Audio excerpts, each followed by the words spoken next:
Tumaas naman ang presyo ng baboy sa ilang pamilihan, gayon din ang presyo ng iba pang bilihin gaya ng asukal at maging ng semento. Posibleng bunso daw yan ang pagtaas ng demand sa ilang produkto ngayong tag-init. Saksi si Claire Delfin. Kabubukas pa lang ng ilang tindahan ng suyuri ng pinagsamang puwersa ng Department of Trade and Industry at Department of Agriculture ang Paco Market sa Maynila.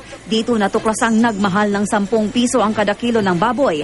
Ang presyuhan nasa 100 at 70 piso na. I think pag during summer meron talagang konting pagtaas niyan on the production cost. Sa inspeksyon, pinatanggal na rin ng mga otoridad ang pulang reflector na ito na nakakabit sa isang ilaw.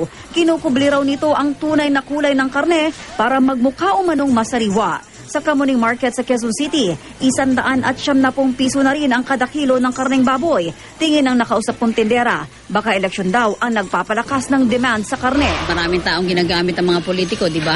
Papakainin mo lahat yan, hindi limang tao lang yan, maraming tao yan.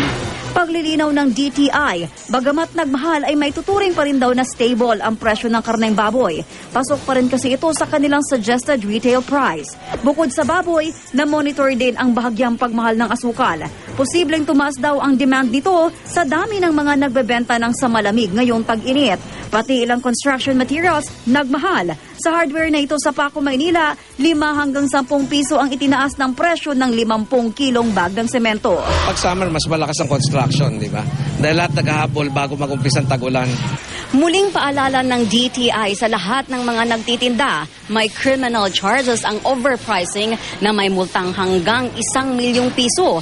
Kahit ang di paglagay ng price tags, may multa ring aabot ng 150,000 pesos. Ako si Claire Delfin, ang inyong saksi.